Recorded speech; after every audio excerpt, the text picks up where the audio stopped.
Greetings, everybody. Today, we will be addressing the health-related grounds arguments and debating why we need to make significant change in this formal area. So not many people may know, many may know, who knows, but in modern day America, students with visas are sent back to their home countries based off of unfair health-related grounds in oftentimes. And this is something that cannot stand to be and that cannot continue in our society, as we have a huge issue with people trying to immigrate and being cheated and being taken out and being just absolutely unfairly treated due to our broken system. And so a resolution for this would be the federal government should implement immigration reform that removes substantial statutory restrictions on all legal immigration entering into the United States of America. This resolution, in its essence, is stating that the U.S. government needs to make significant change to the legal codes surrounding immigration of not only students, but foreign military aides, other legal migrants, military aides, people that have assisted our country in the front lines of battle. These issues cannot be left alone and need to be addressed immediately. The grounds that will be covered today address two main issues: not only the strengthening of the U.S. economy through immigration, but also the allowance of strong workers and a working force to come into the United States through legal immigration. With the provided resolution, the solution would not only benefit the country with successful and hardworking Americans, but would also provide a profitable income in the form of taxes. First of all, we have to address the harms of these immigrants being blocked on health-related grounds. Allowing immigration to remain in its current form is harmful to America in the way that removing immigrants and deporting them will not only cause harm to both sides of the immigrants and non-immigrants. In 2016, it was said by Peachy, the U.S. likely wouldn't feel the impact evenly. However, with certain industries and states having a greater reliance on undocumented workers, California would be the hardest hit state, since removing unauthorized workers would lead to a 4% drop in private sector output in the short term, or about $83 billion in the industry.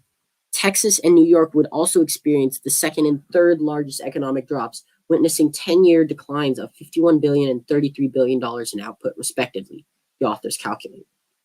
Noting this, that we need to allow these people that are being restricted due to health-related grounds is imperative to our society's function as a whole. As of right now, the backs of not only California, but often, as evidenced, many of the states are being held back and are going to be detrimentally affected by not allowing these people in simply due to health-related grounds. Released on July 6th by U.S. Immigration and Customs Enforcement, ICE, a policy that would have barred holders of F1 academic visas, non-immigrant visa used by PhD students as well as undergraduates, from entering the country for online-only instruction. Students already face detrimental, students already face in the United States who are planning to take all of their courses online as a consequence of the coronavirus pandemic would have been deported or forced to take other measures such as transferring to a university that supports in-person classes during the pandemic due to the fact that they do not fall under the health-related grounds and cannot achieve what is required by these set of rules and regulations.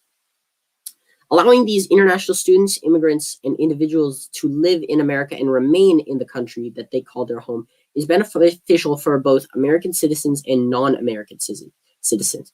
Removing these immigrants due to the fact that they do not fall under the category of health-related grounds, that they do not meet the requirements, is not only discriminatory, but it is fundamentally undermining the organization of our society as it is today. At the moment, all U.S. universities are anticipating a huge decline in international enrollment revenues and a consequent reduction in their tuition revenues due to the coronavirus pandemic and the devastating impact it had on the global economy. They need the additional revenue and cheap labor that we generate now more than ever. Before the controversial directive, the U.S. universities had repeatedly demonstrated that they saw their international students merely as a source of revenue. They did little to counter the Trump administration's xenophobic policies that affected these students negatively, and they actively resisted demands by international students for basic rights, meaning that these students are being disenfranchised of not only an education, but a lifetime worth of citizenship in America, simply because they cannot provide the proper testing and requirement that is stringently required by the United States government to remain an immigrant on these short-term visas. The ultimate impact of this the ultimate impact of this necessary change in legislation would benefit not only the country, but it would mitigate illegal immigration with easier legal immigration, and henceforth making it easier for the country to find profitable tax income through legal citizens, as illegal immigrants benefit no one. The second advantage is that during the wars in Afghanistan and Iraq, the US government employed many Afghans and Iraqis as interpreters, translators, and other roles in the war effort.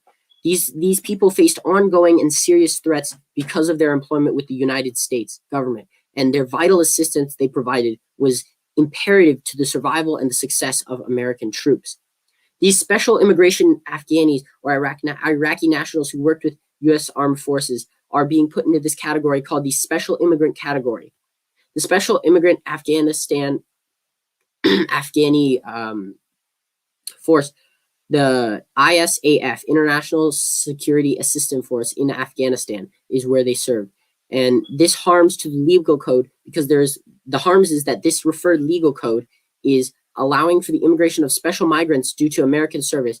And it is the right direction, but it is limiting them because of the inherent legislation. Legislation passed in 2008 was supposed to provide a pathway to safety for translators, interpreters who serve alongside American forces in Iraq and Afghanistan by granting them special immigration visas due to the U.S. service. But due to security review slowdowns, President Donald Trump's travel ban, and the demise of the Iraqi SIV program, hundreds of thousands of translators are left behind in dangerous and even deadly situations. This is from Rebecca Gibbion, of The World. These supportive military aides, who often put their own lives on the line for America, are being held up by the same health-related grounds that these students are facing. Regardless of their special immigration status, they are still faced with the same discriminatory and tedious medical examinations that are often difficult to complete in their foreign situation. This is all coming from U.S. Legal Code 1182, and this legal code is severely affecting these Americans. The solvency would be that we need to not only reform the legal code, but reform the travel code placed by Presidents Obama and Trump, and adjust management of the immigration enforcement process to expedite those under special immigrations process. Thank you very much.